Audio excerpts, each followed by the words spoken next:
Who has not asked themselves this question previously? What might occur on the off chance that you dug a hole right under your own feet, straight through the center of the earth to the opposite side? What might we experience down there? Is this even technically possible?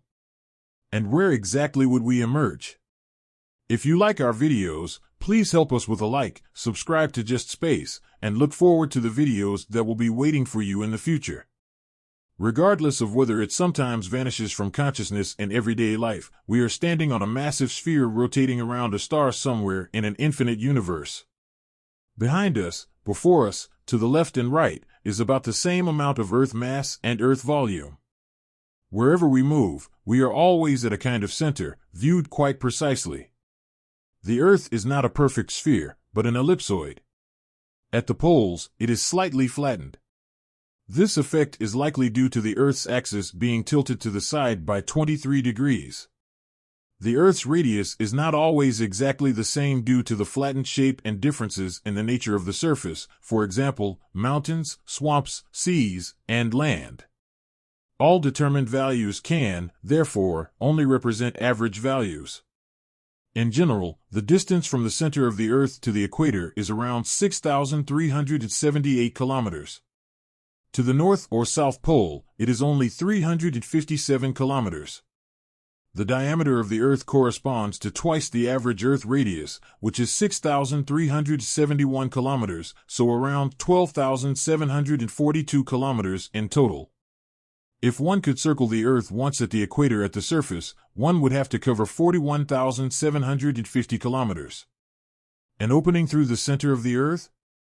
To cut to the chase, never before has a person been to the center of the Earth. No borehole or probe has ever even come close to reaching the center of the Earth. All that we have learned in geology or physics lessons about the structure of the Earth's mantle layers and the Earth's core is based on mathematical assumptions or pure theory. If one accepts this information, the Earth is made up of various layers. If you wanted to dig a hole, you would first need to drill through several kilometers of rock. Then you would need to drill through basalt and sedimentary rocks with caves, underground lakes, and water in between. The outermost, hardest mantle is expected to be between 5 and 70 kilometers thick. After that, there should be larger amounts of magma, liquid metals, and gases. At the center of the Earth, a core is expected to exist, which could consist mainly of iron and nickel, and possibly also silicon. The deepest borehole in the world. During the 1980s, the Russians managed to dig down to a depth of 12,262 meters. Just to remind you, if you wanted to dig through the Earth to emerge at the other end, you would need to travel a stunning 12,742 kilometers.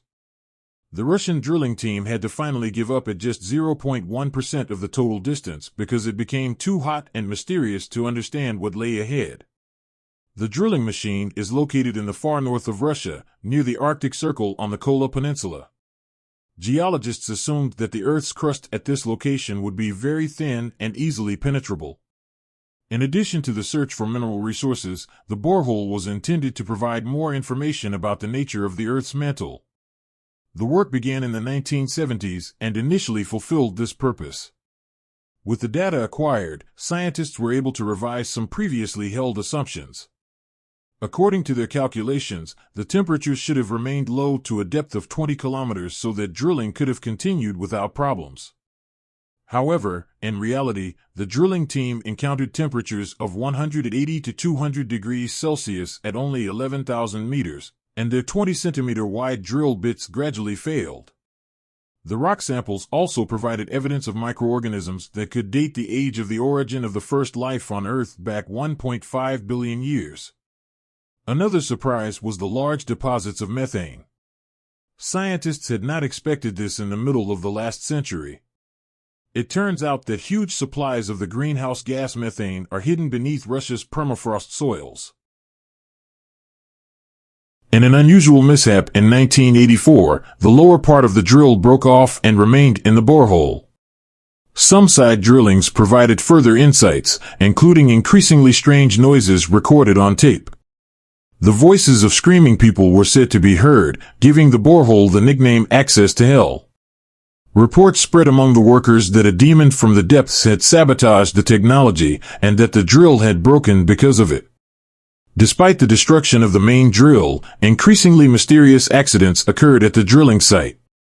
Since 1994, the drills in Kola have been at a standstill. Since 2008, the plant has been completely abandoned and left to decay due to a lack of funds. The hole in the ground. In theory and practice, digging a hole all the way through the earth is simply impossible. But what would hypothetically happen if we did? After the first meters of soil and rubble on Earth, we would encounter various pipes, sewers, catacombs, old fortifications, and subway tunnels in urban areas. In rural areas, there may be natural caves, water retention, or rocks just below the surface.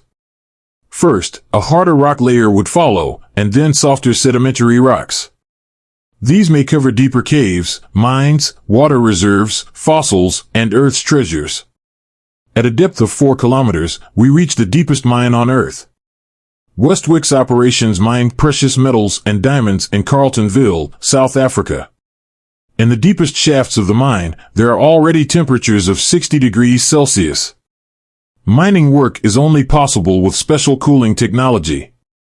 After 8.8 kilometers, we would reach depths comparable to the highest mountain on Earth.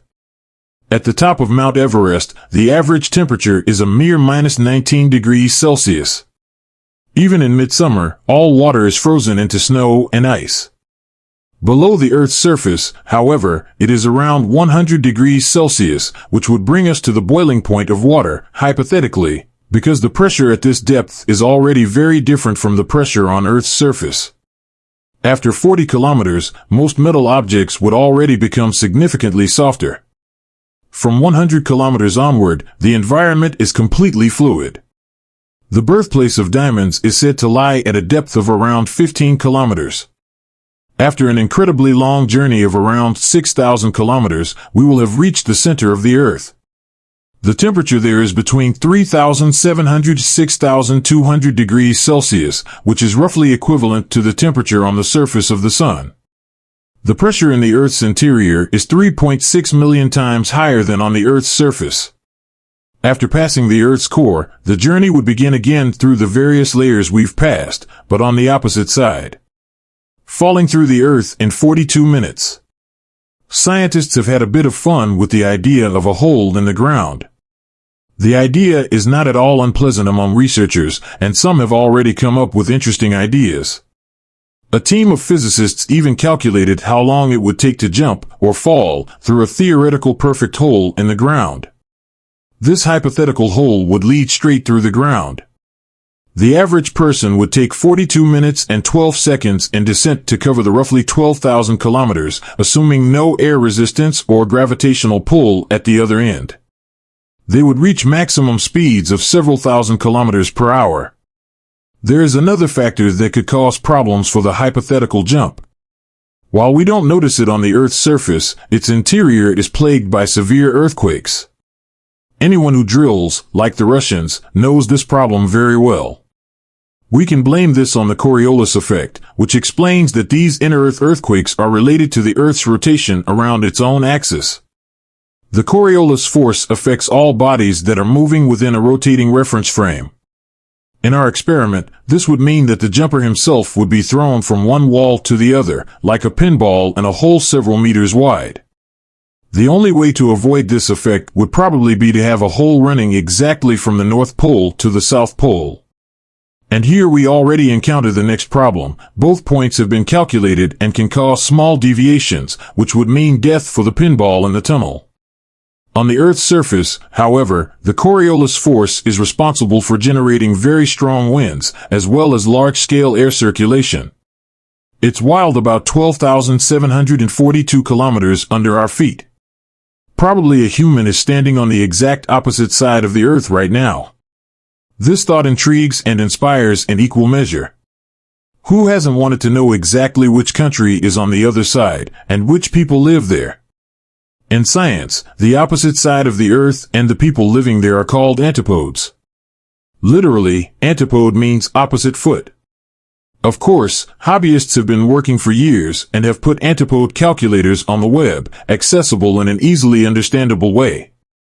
Everyone can travel to their own antipodes with just a few clicks, at least in their minds. If you are on land, the distance to the antipodes would be around 20,000 kilometers. The hypothetical hole through the Earth remains pure fantasy for now.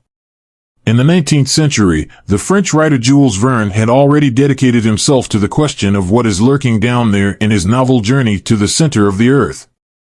Adventurers come across underground lakes, lost worlds, dinosaurs, and giant mushrooms.